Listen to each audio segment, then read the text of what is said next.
Hello, this is Nancy. Welcome back to my channel. Today we're going to do a roadside farmers market place, and we're going to start with the Jenga Tree. We're going to have 2 rows of 6 next to each other to make the trunk, and then you're going to make 2 of those, so you're going to need 24 for the trunk itself.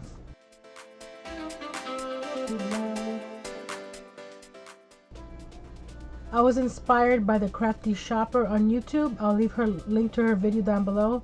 Her tree is much larger than mine, but watching her video, you can adjust it to any size that you want.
For my branches, I use a total of 14 blocks. On the first row I did 1, and the second I did 3, and the third I did 3. And I'm using the division of the blocks that are going vertical there to glue my branches to. And I'm just laying them out now to see how I want to lay them out.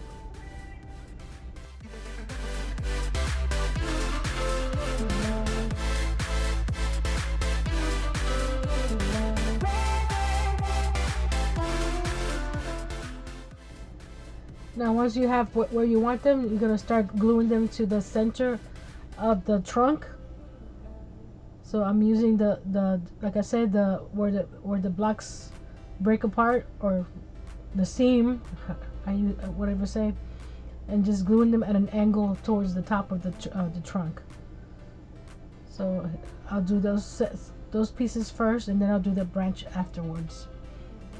And on the branches, because I've raised these pieces up, you're going to need an extra block just to brace it while it dries up when you glue the branches. We'll see in a second.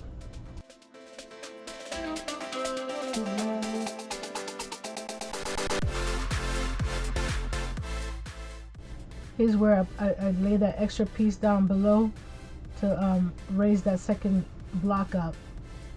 And then just leave it there until it dries up.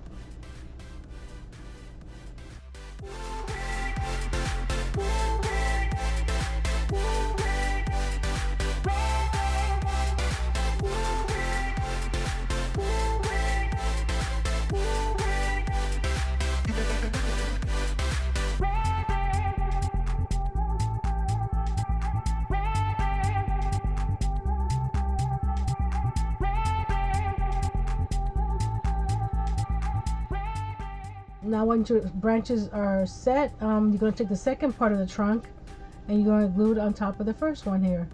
And you're going to need a couple more blocks towards the bottom because there's a big old gap there. But make sure when you do this that you leave enough room at the bottom to slide a block horizontal. You'll see in the future video, part of the video, that I had to take this trunk off right here in order to get that piece in. So make sure that that center piece is where you need it before you put on the trunk. Does that make sense?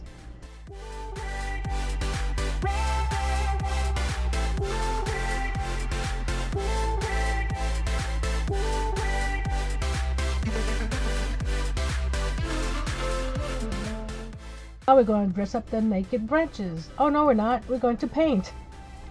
Sorry. I'm using the antique wax by Waverly, and I'm just painting the whole tree, branches and trunk, everything, with the Waverly wax.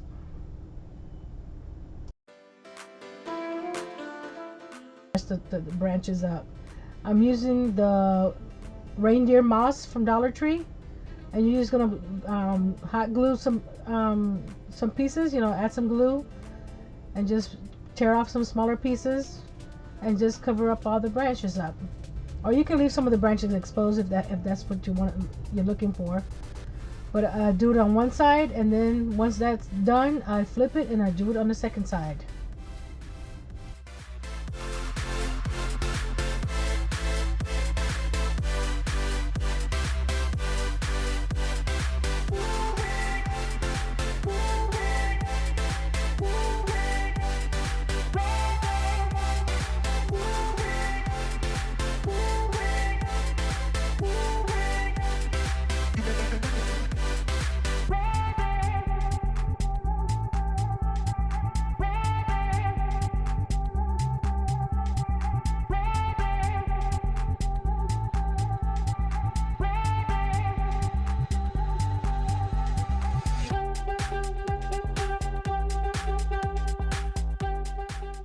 And here's the tree all covered up front and back. And giving it a little haircut here and there.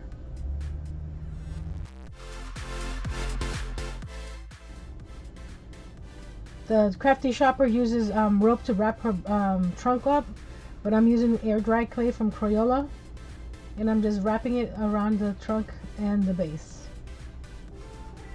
And you'll see later how I shape it.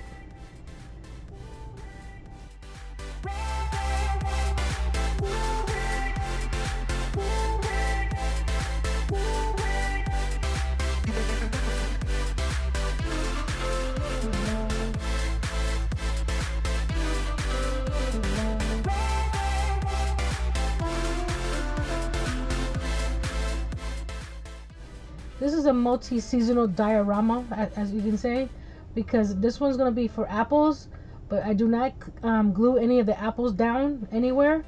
So you can switch it out for the fall with pumpkins. You can switch it out in the summer for lemons or strawberries. So it can be any type of year. You can change the fruit or vegetable that you want to display.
Before I do the root system, as you may say, I glue it down to the base that I'm using here.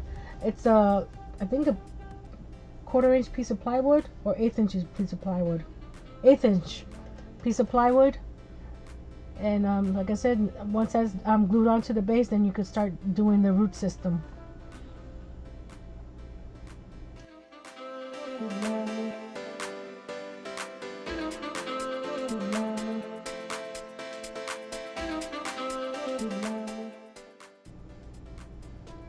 I'm using some clay tools that I've had for years when I used to do polymer clay and stuff. So I'm just scoring the air dry clay to make it look more like bark, and you do that all the way around the tree until you like what you see.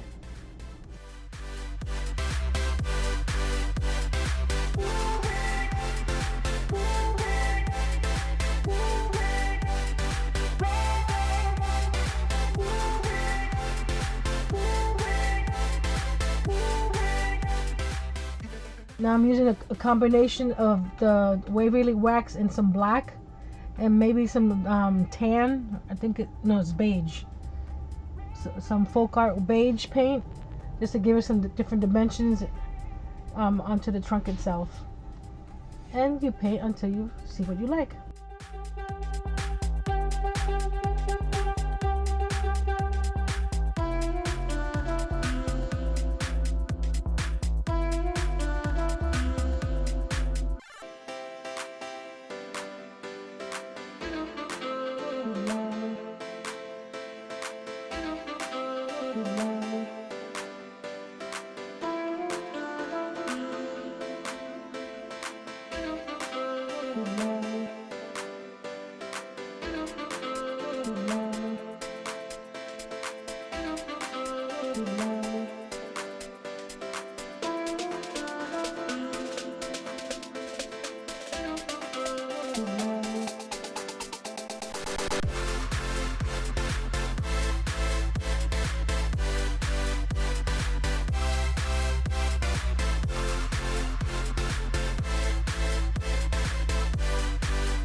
The driveway here, but then my dad gave me some black sand, and I decided, hey, I could add some asphalt instead. So this part here you could paint it black, so when you add the sand you don't see the beige underneath.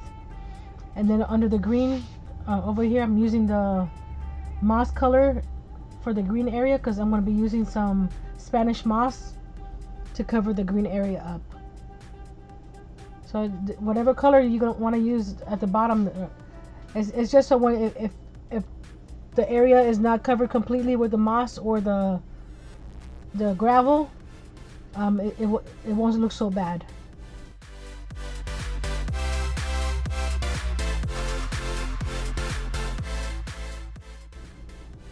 It's not Spanish moss, it's Flora moss. So I'm cutting it in as smallest pieces as I can, because if I had some probably gravel or something else, or some green foam, or I don't know, you're looking around your stash and see what you can use as grass. So I just cut this as small pieces as possible, and I'm using some Mod Podge to adhere it to the base of the board.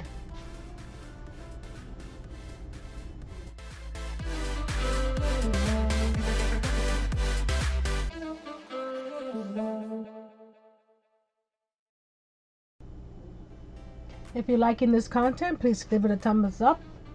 Comment below what will you use for the base of your grass, or the gravel, or what will you use for your bases. And share with your friends. If you haven't subscribed, consider subscribing.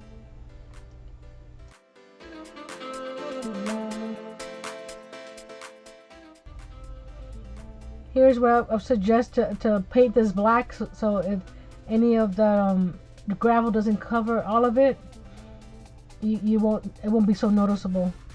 But I did a couple coats of this black sand, so it's pretty much covered. Again, I'm using some Mod Podge and spreading it out.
Now onto DIY number 2.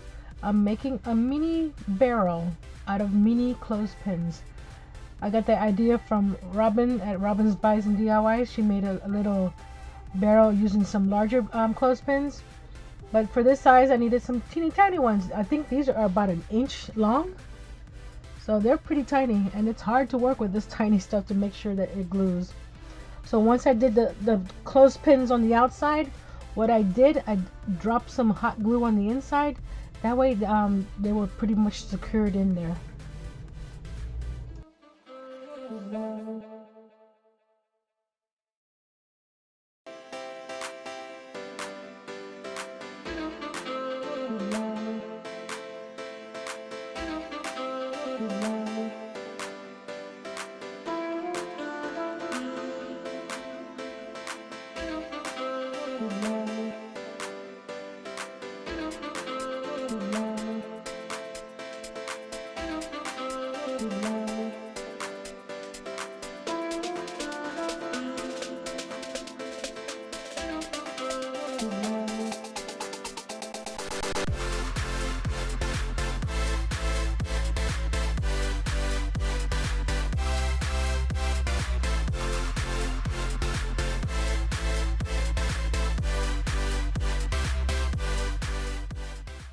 For the straps of the the barrel, I'm using one of the Dollar Tree's tea lights, and I'm just the metal piece on the outside. It's pretty easy to cut with scissors, and I'm flattening it out here, make it as smooth as possible. So I'm going to use my metal ruler and box cutter to cut a couple strips out of it.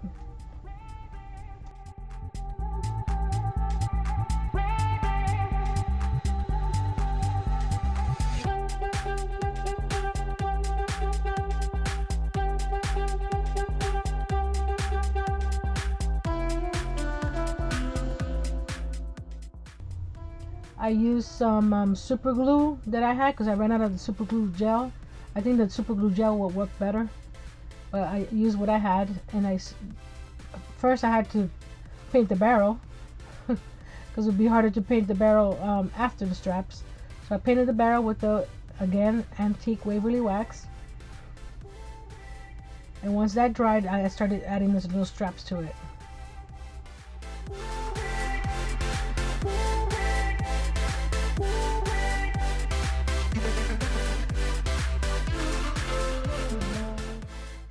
I lost the footage of me covering that little house in the back there that I got from Michael's, and mostly I used some popsicle sticks that I cut down to size, the regular popsicle sticks for the siding and larger ones for the roof. You'll see the pictures of that at the end of the video. If you want to see how I did that, cover that little building, you can go to John C's channel at Wood If I Could. I'll leave that link down below so you can see how I made it or covered it.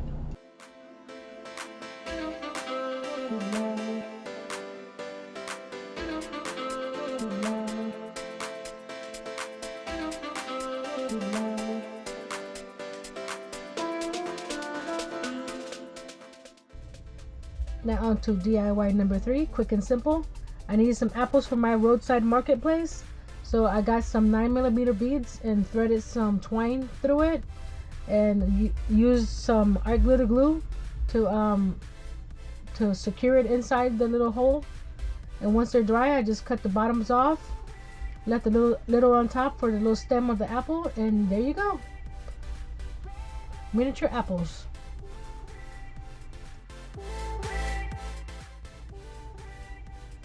And what do you make with miniature apples? DIY number 4, miniature pies. I have these little miniature bottle caps. They're about 1/2 inch wide, and I'm getting some cardstock and cutting about 1/16 inch of strips, or they're 1/8, no, 16 inch. So I cut several of those to make the pie crust on top, and then I'll fill the little pie tins with some hot glue. Be careful, the hot glue is hot, and when you put it onto those little pie tins, it gets even hotter.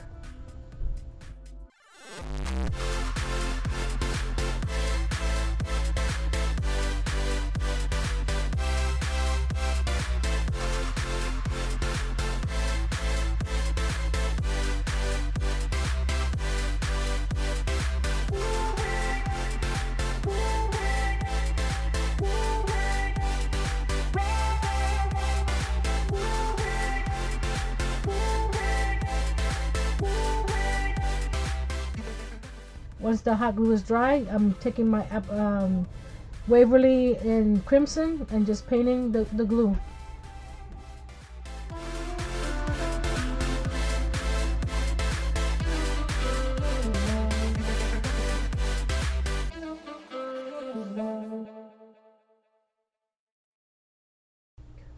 Using my art glitter glue, I'm going to start adding the little strips of paper for the apple pie top.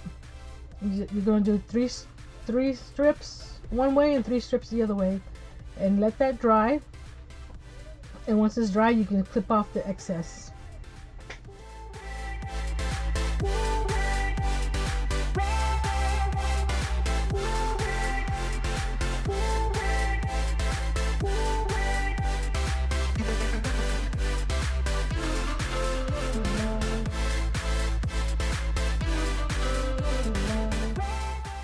Another portion of the video I lost was adding these pies to a piece of wood to slide into the little farmer's market building.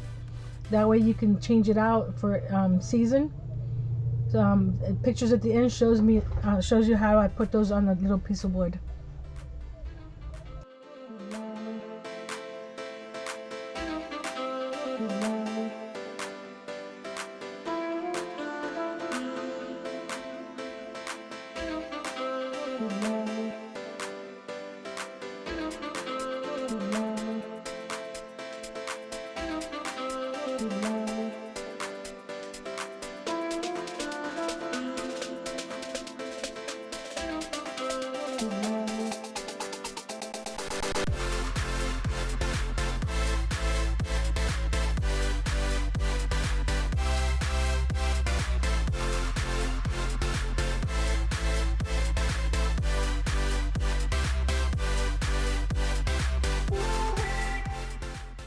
Okay, those strips are dry, and I'm using my little detail scissors to snip those right off.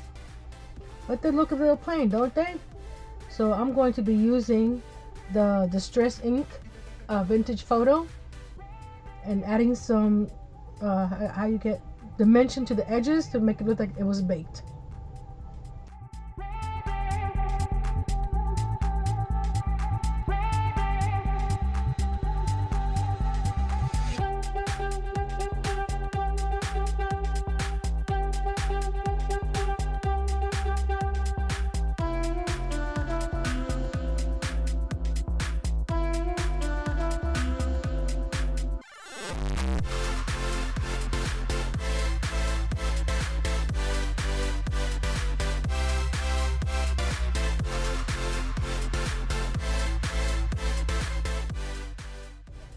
You don't need a lot, just enough to caramelize the edges, I guess. And you'll see the difference between the two pies with and without the distressed ink.